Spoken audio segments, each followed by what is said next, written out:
La actividad nunca cesa en el edificio regional de clasificación de FedEx. Situado en el Aeropuerto Internacional de Oakland, California, es el centro de envíos gigantes de la zona del Pacífico. 1.700 empleados y un sistema de cintas transportadoras vanguardista clasifican unos 85 millones de paquetes al año. Por este edificio pasan más de 250.000 de paquetes un día cualquiera, y nosotros en un mes usamos aproximadamente entre 450 y 500.000 kilovatios hora de potencia. Para cumplir las exigencias de electricidad, FedEx decidió construir su propia central eléctrica. Es silenciosa, no tiene partes móviles y convenientemente está situada en el tejado. Aprovechando el sol abundante y 7.500 metros cuadrados de espacio sin utilizar, FedEx contrató a Sharp Solar en 2005 para diseñar este sistema eléctrico fotovoltaico. Hoy suministra el 80% de las necesidades energéticas del edificio. Estamos ante un sistema que tiene 904 kilovatios. Es un sistema muy grande. Puede que sea el más grande instalado en el tejado de un edificio comercial en el estado de California. Y está compuesto de unos 5.700 módulos solares. Un sistema tan grande utiliza unas 300.000 células de silicio. Cuando la luz del sol llega a las células de silicio, excita los electrones que se liberan para formar la corriente eléctrica. Unas puntas metálicas de contacto conducen la corriente y completan el circuito. Normalmente 40 células solares componen un módulo, y varios módulos se combinan para formar un panel. La energía de los paneles se agrupa, se acumula y se envía a un convertidor. Ese convertidor cambia la corriente continua a corriente alterna. Y ya está. En una fracción de segundo, la luz del sol se convierte en electricidad, suficiente para dar energía a la actividad enloquecedora de abajo.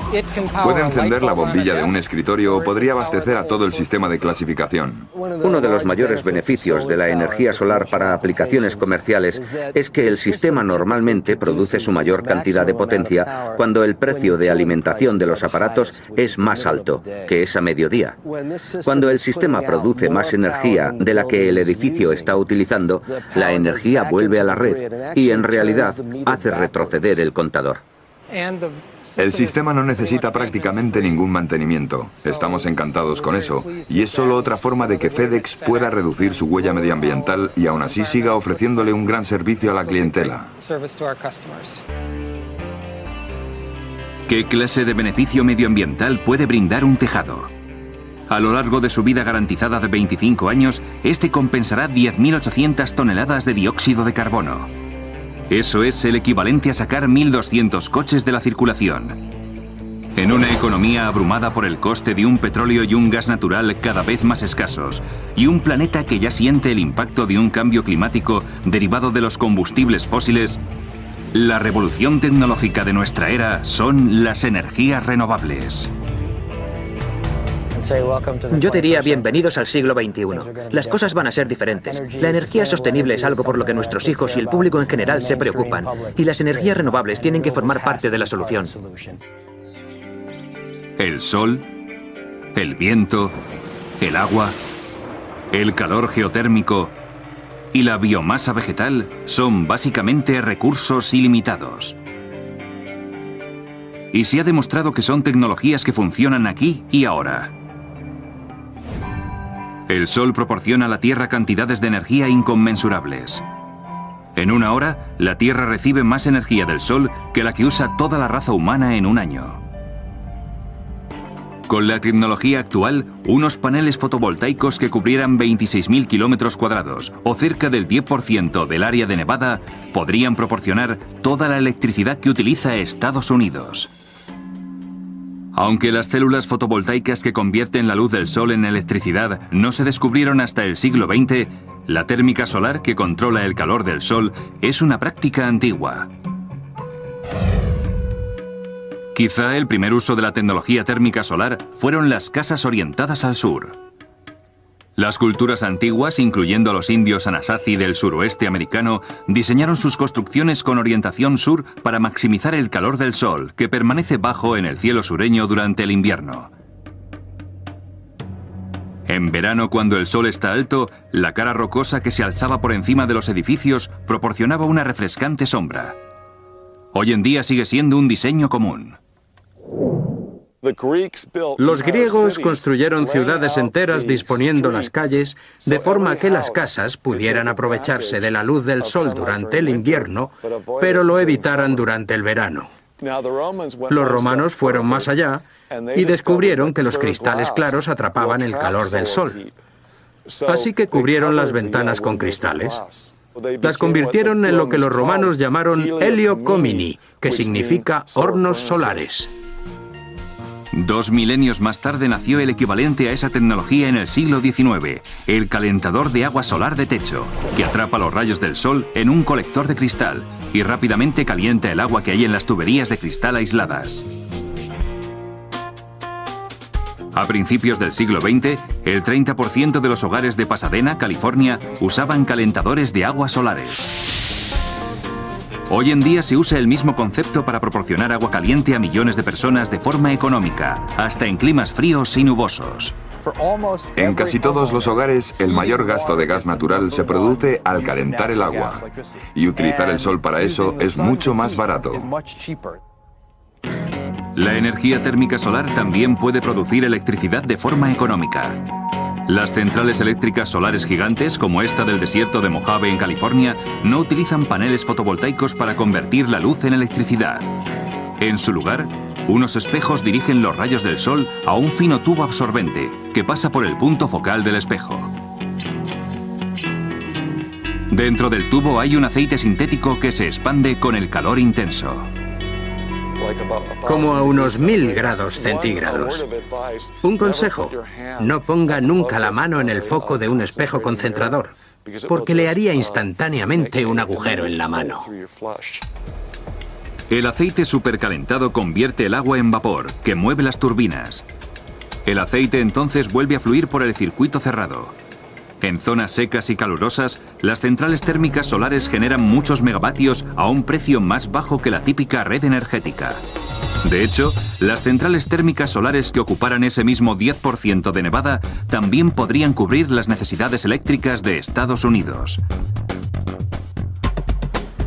Mientras, la tecnología fotovoltaica está tomando la delantera en su segundo siglo. Ha recorrido un camino muy largo desde 1904, cuando Albert Einstein demostró por primera vez que la luz estaba compuesta de paquetes diminutos de energía, conocidos como fotones, que se pueden convertir en electricidad. Las células fotovoltaicas empezaron a cobrar importancia en los años 50 gracias a la carrera espacial. Los dos primeros Sputnik que salieron tenían unos transistores que costaron muchos millones de dólares y se estropearon en cosa de una semana y media porque los hacían funcionar con pilas de linterna. Acabamos de fabricar el primer satélite terrestre artificial del mundo. Los satélites impulsados por energía solar del programa espacial estadounidense, por otro lado, fueron un éxito inmediato. Los paneles fotovoltaicos siguen impulsando satélites y sondas espaciales por el sistema solar. En ese sentido, el estilo de vida del siglo XXI, desde el posicionamiento global a las comunicaciones, depende completamente de la energía solar. La Guardia Costera estadounidense se convirtió en la primera usuaria con base terrestre de tecnología fotovoltaica, haciendo funcionar sus boyas remotas y estaciones meteorológicas con paneles solares conectados a baterías. En los años 70 y 80, los paneles solares funcionaron a la perfección durante una de las peores sequías que han azotado a África. La energía solar se utilizó para bombear el agua que había a 12 metros por debajo de la tierra árida, salvando muchas vidas. De hecho, probablemente uno de los usos más valorados de los paneles fotovoltaicos es proporcionar agua potable en el mundo en desarrollo. Para los que ya están conectados a la red eléctrica, la tecnología fotovoltaica se está haciendo cada vez más viable. Una casa, digamos, de 2 habitaciones en un barrio residencial estadounidense recibe suficiente energía en su tejado para abastecerse de sobra a sí misma. En realidad no hace falta que haga tanto sol como se cree para que funcionen los paneles. El programa solar de más éxito del mundo está en Alemania y sale menos el sol allí que en Seattle. Por ahora, los paneles fotovoltaicos siguen siendo caros, haciendo que la energía solar sea entre 2 y 5 veces más cara que la energía normal de la red. Pero los hogares conectados a la red eléctrica pueden venderle a la compañía el acceso a la electricidad en hora punta con recargo.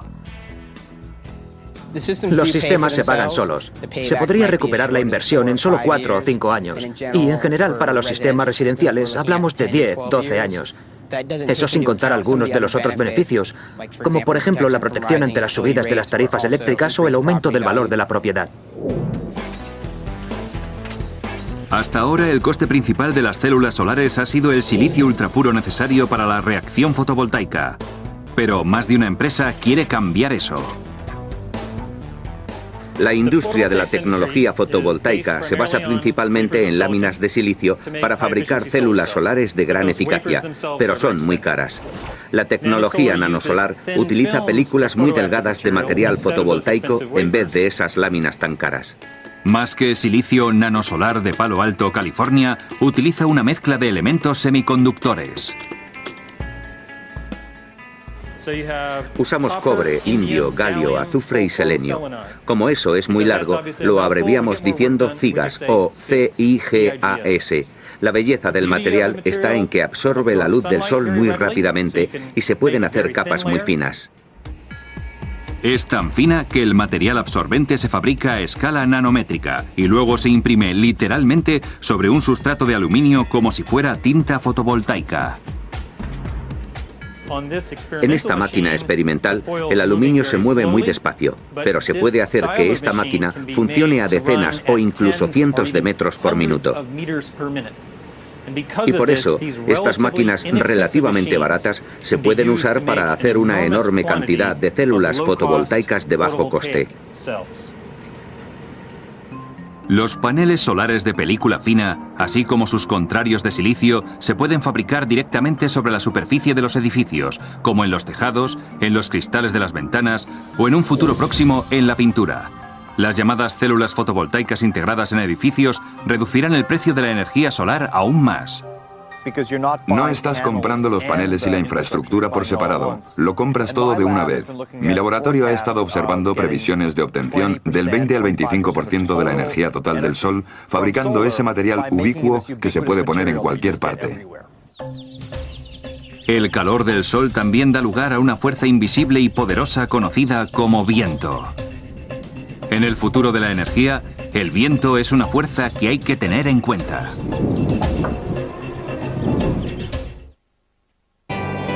Arropado entre las suaves colinas del centro del estado de Nueva York, se encuentra el proyecto eólico Fener, propiedad de Enel Norteamérica. Aunque no es el proyecto de energía eólica más grande del mundo, representa el nuevo pensamiento sobre energía eólica. Más grande, más inteligente y menos turbinas eólicas, lo que elimina la necesidad de decenas de turbinas más pequeñas. Fener está compuesto de 20 turbinas fabricadas y mantenidas por GE Energy. Cada una se alza 65 metros de altura. Tiene un rotor de 60 metros de diámetro, un poco más largo que la envergadura de un 747, y produce 1,5 megavatios de electricidad. Si observamos la típica casa neoyorquina, este proyecto de energía eólica puede abastecer a unos 14.000 hogares a lo largo de un año. La conversión del viento en electricidad comienza cuando el viento fluye por las palas de forma aerodinámica de los rotores. La combinación de empuje y arrastre hace que las palas giren. Existe una tremenda cantidad de energía cinética en el viento, y de forma parecida a navegar o a despegar un avión del suelo, las palas del rotor capturan esa energía cinética y proporcionan empuje. Ese empuje, como en una hélice, se convierte en rotación. Esa rotación extrema trabaja dentro de la central eléctrica de la turbina, a 60 metros sobre el suelo. Las palas recogen la energía del viento y la convierten de energía eólica a energía mecánica. La transmite por el eje principal hasta la caja de cambios, que la hace pasar de 1 a 70 revoluciones. Y de ahí pasa al eje de salida de la caja de cambios, pasando por el generador, que entonces produce energía. El generador opera entre 850 y 1400 revoluciones por minuto. Desde el generador, la corriente eléctrica va por la torre hasta los cables subterráneos de transmisión y de ahí a la red eléctrica. El reto principal de la energía eólica es el hecho de que no sopla el viento constantemente en todas partes. La solución es diversificar la situación de las turbinas eólicas y colocar las turbinas hacia el viento. Los controles computerizados pueden girar toda la turbina hasta 360 grados para atrapar los vientos predominantes. Esos controles también dirigen las palas individualmente para conseguir una posición óptima. Cada eje puede operar independientemente los unos de los otros. Todas las palas se inclinan en el mismo grado al que se les indica y se mantienen en esa posición. Cada turbina se conecta por sí sola, no necesita ninguna interfaz humana para hacerlo.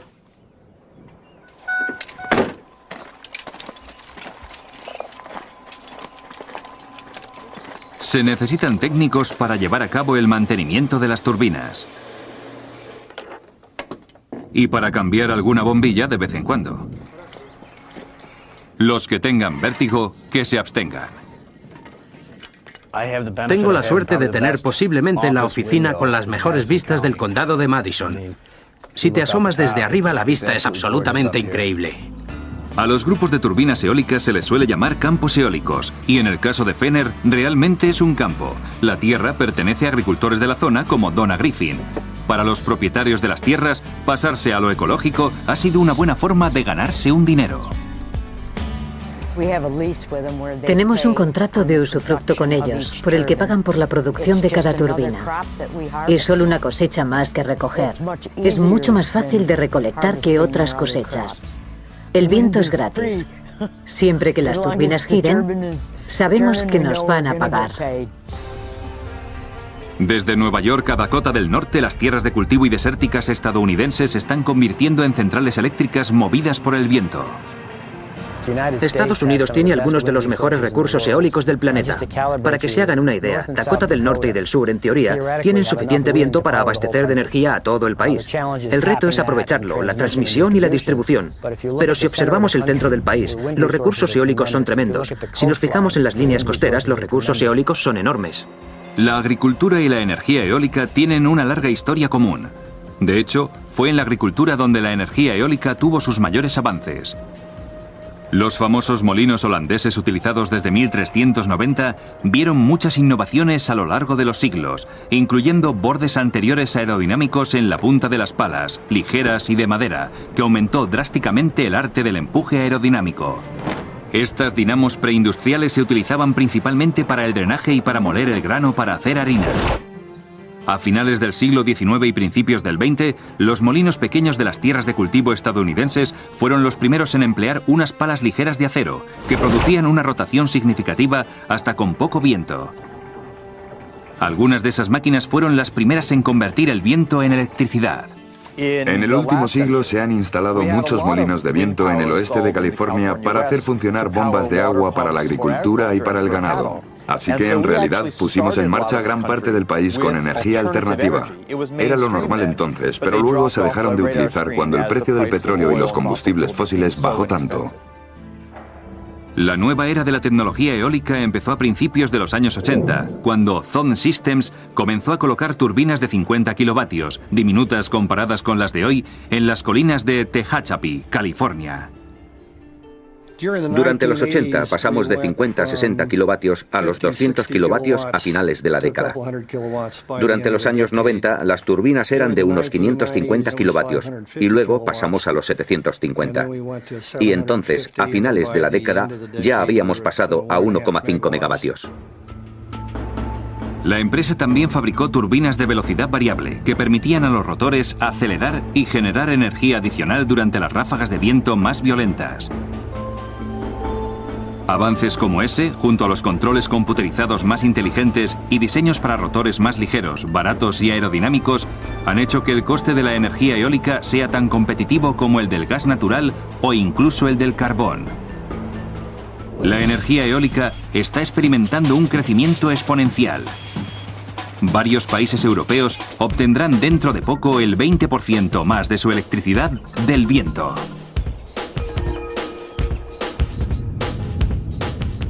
En junio de 2006, el Departamento de Energía de Estados Unidos anunció que también intentaría llegar a ese 20%.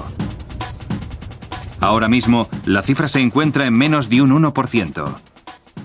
Mientras los ingenieros sigan haciendo las turbinas más flexibles y económicas, se puede esperar que cada vez sean más grandes.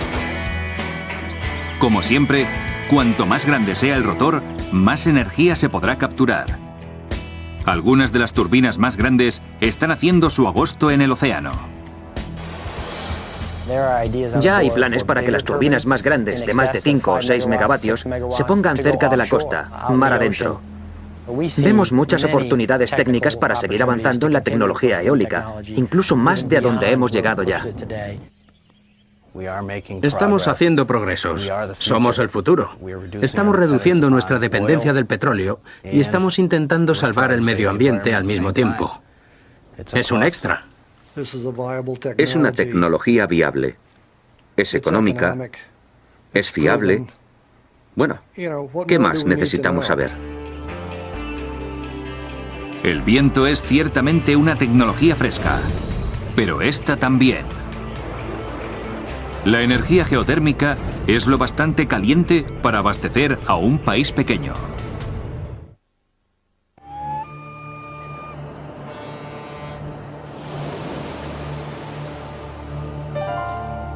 Un pequeño país isleño, rodeado de volcanes y situado justo por debajo del Círculo Polar Ártico, ha surgido como un líder mundial en energías renovables. Aprovechando su abundancia de fuego y agua, la gente de Islandia se ha hecho casi energéticamente independiente. Las altas precipitaciones y el deshielo proporcionan energía hidroeléctrica que representa el 80% de la electricidad de la nación. Esa agua también se filtra a los acuíferos subterráneos y choca directamente con las rocas calentadas por el magma, que en Islandia se encuentra cerca de la superficie. Esa colisión provoca géiseres, fumarolas, chimeneas humeantes y la fuente renovable conocida como energía geotérmica. Los islandeses llevan cientos de años utilizando el agua caliente geotérmica para lavar la ropa y bañarse, pero hasta mediados del siglo XX los ingenieros no empezaron a aprovechar el recurso a una escala suficientemente grande como para sustituir a los combustibles fósiles importados y tan caros. Para nosotros aquí en Islandia es local, es nuestra. Es una fuente autóctona. Es mucho más barata que otras fuentes que tenemos y es ecológica. Por eso creemos que tiene muchos beneficios. El agua geotérmica lleva calefacción y agua caliente al 93% de los hogares del país. El vapor geotérmico genera el 17% de la electricidad islandesa. En total, la geotérmica proporciona más del 50% de las necesidades energéticas totales de Islandia. La central eléctrica de Nesjavellir es un edificio de uso doble. Aprovecha la energía geotérmica para suministrar electricidad, así como agua caliente. Ambos productos finales empiezan aquí, en una de las 15 perforaciones de hasta 2.000 metros de profundidad. El pozo de perforación está recubierto de cemento hasta una profundidad de unos 600 metros. Por debajo de eso, el pozo está alineado con un tubo de metal que permite que asciendan el vapor y el agua caliente, que sale con fuerza hacia la superficie bajo la gran presión. Una perforación se descarga sola, no hace falta bombeo. Solo hay que poner un juego de válvulas muy potentes en la parte superior para controlar la salida. La mezcla de vapor y agua caliente se envía a un módulo de separación. Desde ahí, el agua y el vapor toman caminos distintos. El vapor se dirige al desempañador para eliminar la humedad que podría dañar las turbinas. El exceso de vapor de agua se expulsa al exterior, junto con pequeñas cantidades de otros gases de efecto invernadero. En un año, esta central eléctrica libera 12.000 toneladas de gases de efecto invernadero, lo que una central eléctrica de carbón en 5 días. La central eléctrica geotérmica para obtener electricidad funciona exactamente como se usa el carbón o el petróleo en cuanto a las turbinas, salvo que esto es vapor natural. Para la producción de electricidad se utiliza, en realidad, la presión del vapor, no del mismo calor. El vapor hace girar una de 4 turbinas a una velocidad de 3.000 revoluciones por minuto. Las turbinas se combinan para generar 120 megavatios de electricidad que se envían a Reykjavik. Nesjavellir es una zona geotérmica de gran temperatura, lo que quiere decir que el agua que hay bajo la superficie está lo bastante caliente para disolver el azufre y otros minerales corrosivos. Por eso, no se puede usar directamente en el sistema de calefacción de la población. En cambio, la central eléctrica utiliza el agua geotérmica para calentar el agua fría potable que se extrae de un acuífero cercano. En la primera fase de calentamiento del agua, el exceso de vapor de las turbinas que producen electricidad se usa para calentar el agua hasta los 52 grados. 52 grados centígrados no es lo suficientemente caliente para nosotros. Tenemos que calentar el agua un poco más, hasta los 86 grados. Eso son casi 187 grados Fahrenheit. Eso lo hacemos en el intercambiador de calor. Dentro del intercambiador de calor, el agua geotérmica lleva rápidamente el agua potable a los 86 grados previstos. Esa agua potable, ahora ardiendo, se bombea por las tuberías mientras sube por la colina. Y desde ahí, el agua fluye por las cañerías gracias a la gravedad hasta Reykjavik. El calor que se pierde por el camino supone menos de 2 grados centígrados, son 1,8. Así que se podría decir que las tuberías tienen un aislamiento casi perfecto. Tras proporcionar agua caliente y calefacción, a este sistema geotérmico le queda suficiente calor para derretir la nieve que se acumula en invierno en las aceras a su paso bajo las calles. También permite que en cientos de invernaderos se cultiven frutas y verduras frescas. Hasta se han encontrado otros usos para el agua geotérmica. Único en el mundo de las centrales eléctricas, el agua sobrante de la central geotérmica islandesa suministra el agua caliente, rica en minerales del Lago Azul, un balneario muy famoso. El gobierno islandés se ha fijado una meta a largo plazo muy ambiciosa: convertir todos los coches del país y hasta la flota pesquera para que funcionen con hidrógeno, que es muy limpio, generado por energía geotérmica e hidroeléctrica. Si llega ese día, todas las necesidades energéticas islandesas estarán cubiertas con fuentes renovables. Islandia está lejos de ser el único lugar del mundo con unos recursos geotérmicos tan ricos. Normalmente, donde hay actividad volcánica, hay energía geotérmica. Un estudio estima que 865 millones de personas que viven en zonas volcánicas desde Japón hasta Idaho podrían obtener su electricidad mediante energía geotérmica. Eso supondría el 17% de la población mundial. Pero existe otra forma de energía geotérmica menos exótica, aunque muy efectiva, y que cualquier hogar puede aprovechar. Se conoce como energía geotérmica de fuente terrestre. En casi todas partes del mundo, a unos 3 metros por debajo de la superficie, el aire se mantiene a una temperatura constante de entre 10 y 23 grados. Para capturar ese aire se cava una zanja bajo el edificio, se coloca una tubería y se hace circular un líquido anticongelante mediante una bomba para cebar el tubo. En verano, el líquido expulsará el calor del edificio y proporcionará una temperatura agradable. En invierno, el aire subterráneo calentará el líquido que circulará por el edificio más frío. Es, en efecto, un intercambiador de calor subterráneo. Como el coste de calentar petróleo y gas natural sigue aumentando, cada vez más gente empezará a mirar hacia abajo. Y como todas las fuentes de energía renovables, la geotérmica estará ahí, esperando. La energía renovable claramente tiene lo que hace falta para abastecer la red y calentar nuestros hogares. Pero, ¿qué papel va a desempeñar en el futuro del coche? Desde cultivos para etanol a coches eléctricos hay un debate acalorado.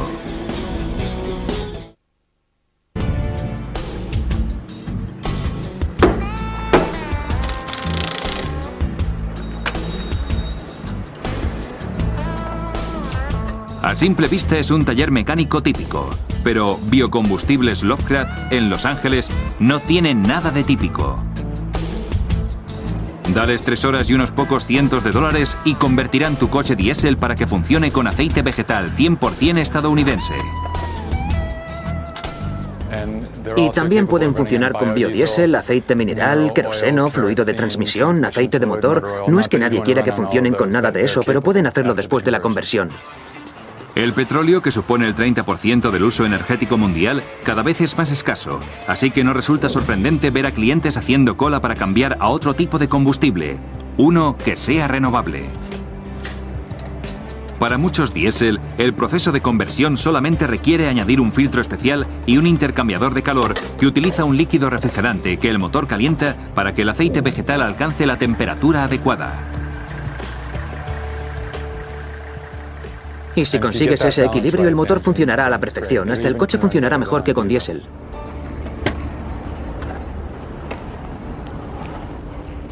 El mejor combustible en realidad es el aceite vegetal usado, ya que el proceso de freír hace que se elimine cualquier partícula de agua. Así que si puede, llegue a un acuerdo con algún restaurante y recójalo gratis.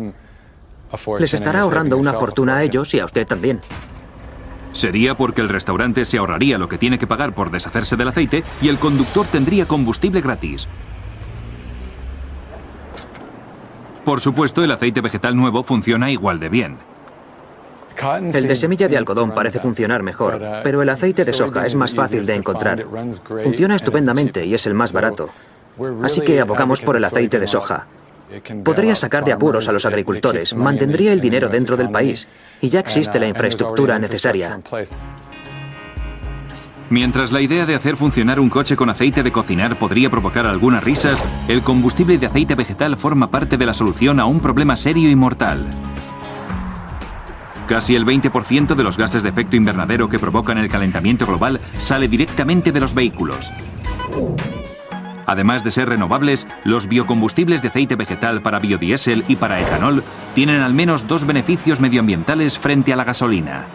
Aportan menos emisiones y menos tóxicas. Y lo que es más importante, sus emisiones de carbono podrían quedar compensadas potencialmente por el carbono tomado de la atmósfera cuando el biocombustible era una planta. El biodiesel que se obtiene de los ácidos grasos de las plantas y el etanol, un combustible de alcohol destilado de los azúcares de las plantas, son los dos biocombustibles más populares del momento. Pero también están sacados directamente de la historia automovilística. Rudolf Diesel construyó su motor para que funcionara con aceite de cacahuete y Henry Ford diseñó un modelo T para que usara etanol. Desde entonces, la llegada del petróleo y de la gasolina entraron en juego y era mucho más barato de fabricar que el etanol. No éramos tan eficaces en su producción. Cada nuevo descubrimiento sobre aceites domésticos baratos echó a los primeros combustibles a un lado. Y ahora estamos casi cerrando el círculo, volviendo a lo que estábamos usando al principio. En Estados Unidos, el producto más comentado del que se obtiene etanol es el maíz. Pero el etanol del maíz produce solo un poco más de energía que la cantidad de combustibles fósiles necesarios para recolectarlo y destilarlo. Por cada unidad de petróleo que se emplea en el proceso de producción, se obtienen 1,3 unidades de combustible de etanol. Así que es ligeramente positivo, pero no lo es tanto como podría ser. En comparación, el etanol de azúcar de caña que usan en Brasil produce 8 unidades de energía por cada unidad de combustible fósil empleada. No solo ese elemento está lleno de azúcares fermentables, sino que el resto de la planta se quema limpiamente para impulsar la fermentación y destilación. El resultado es una reducción importante de las emisiones de carbono, y que los conductores brasileños tienen etanol baratísimo. En el Laboratorio Nacional de Energía Renovable de Golden, Colorado, los investigadores intentan alcanzar niveles parecidos de eficiencia extrayendo azúcares de toda la planta, que incluye la llamada biomasa celulósica. A los que cultivan maíz, les alegrará saber que uno de los cultivos más prometedores es el maíz entero. Los tallos, las cáscaras, las mazorcas, las hojas, todas las partes de la planta de maíz, aparte del grano, que no se recolectan cuando se recoge el grano. Muy a menudo se queda en el campo, porque actualmente no tienen muchos usos. Lo complicado es convertir las fibras duras de celulosa en azúcar utilizando enzimas bioproducidas. Pero la recompensa podría ser tremenda. Con la biomasa estamos hablando de proporciones del orden de 10 a 1, de modo que por cada unidad de energía fósil o petróleo que usas en el proceso, obtienes 10 unidades de combustible ecológico. La cebadilla criolla, conocida como triguillo, puede resultar ser un cultivo para biocombustible más potente. No solo se puede obtener más tonelaje de biomasa en una hectárea de tierra con este tipo de material que con la planta de maíz, sino que tiene muchos más beneficios. No hace falta casi agua o fertilizante para que crezca. Crece muy deprisa. Se puede cultivar una o incluso 2 veces al año y puede crecer en una gran variedad de terrenos, casi desde Dakota del Norte hasta Texas, hasta el sureste. Los biocombustibles no son la única energía renovable para limpiar los automóviles. También está la red eléctrica. Esto es un híbrido de enchufe. Como los demás híbridos, funciona con un motor de gasolina y un motor eléctrico que se carga en parte con la inercia de la frenada. Pero Felix Kramer y California Cars Initiative han cogido esos coches que ya ahorraban combustible en una economía abrumada por el coste de un petróleo y un gas natural cada vez más escasos, y un planeta que ya siente el impacto de un cambio climático derivado de los combustibles fósiles. La revolución tecnológica de nuestra era son las energías renovables. Yo diría bienvenidos al siglo XXI. Las cosas van a ser diferentes. La energía sostenible es algo por lo que nuestros hijos y el público en general se preocupan, y las energías renovables tienen que formar parte de la solución. El sol, el viento, el agua, el calor geotérmico y la biomasa vegetal son básicamente recursos ilimitados. Y se ha demostrado que son tecnologías que funcionan aquí y ahora. El sol proporciona a la Tierra cantidades de energía inconmensurables. En una hora, la Tierra recibe más energía del sol que la que usa toda la raza humana en un año. Con la tecnología actual, unos paneles fotovoltaicos que cubrieran 26.000 kilómetros cuadrados, o cerca del 10% del área de Nevada, podrían proporcionar toda la electricidad que utiliza Estados Unidos. Aunque las células fotovoltaicas que convierten la luz del sol en electricidad no se descubrieron hasta el siglo XX, la térmica solar que controla el calor del sol es una práctica antigua. Quizá el primer uso de la tecnología térmica solar fueron las casas orientadas al sur. Las culturas antiguas, incluyendo a los indios Anasazi del suroeste americano, diseñaron sus construcciones con orientación sur para maximizar el calor del sol, que permanece bajo en el cielo sureño durante el invierno. En verano, cuando el sol está alto, la cara rocosa que se alzaba por encima de los edificios proporcionaba una refrescante sombra. Hoy en día sigue siendo un diseño común. Los griegos construyeron ciudades enteras disponiendo las calles de forma que las casas pudieran aprovecharse de la luz del sol durante el invierno, pero lo evitaran durante el verano. Los romanos fueron más allá .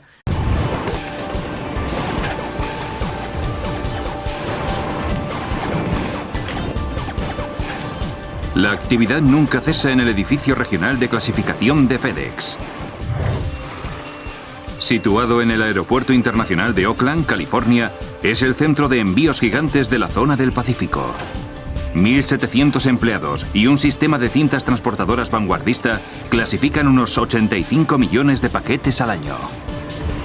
Por este edificio pasan más de 250.000 de paquetes un día cualquiera, y nosotros en un mes usamos aproximadamente entre 450 y 500.000 kilovatios hora de potencia. Para cumplir las exigencias de electricidad, FedEx decidió construir su propia central eléctrica. Es silenciosa, no tiene partes móviles y convenientemente está situada en el tejado. Aprovechando el sol abundante y 7.500 metros cuadrados de espacio sin utilizar, FedEx contrató a Sharp Solar en 2005 para diseñar este sistema eléctrico fotovoltaico. En una fracción de segundo, la luz del sol se convierte en electricidad, suficiente para dar energía a la actividad enloquecedora de abajo.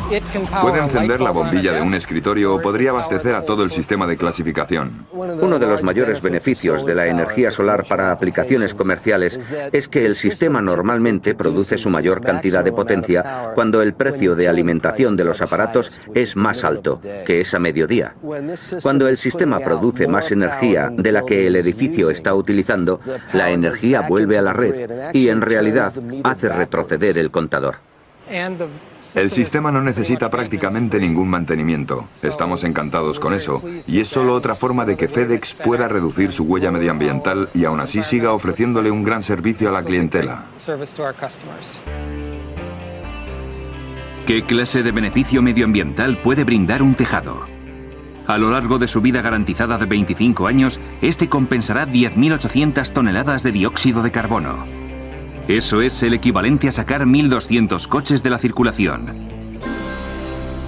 Hoy suministra el 80% de las necesidades energéticas del edificio. Estamos ante un sistema que tiene 904 kilovatios. Es un sistema muy grande. Puede que sea el más grande instalado en el tejado de un edificio comercial en el estado de California.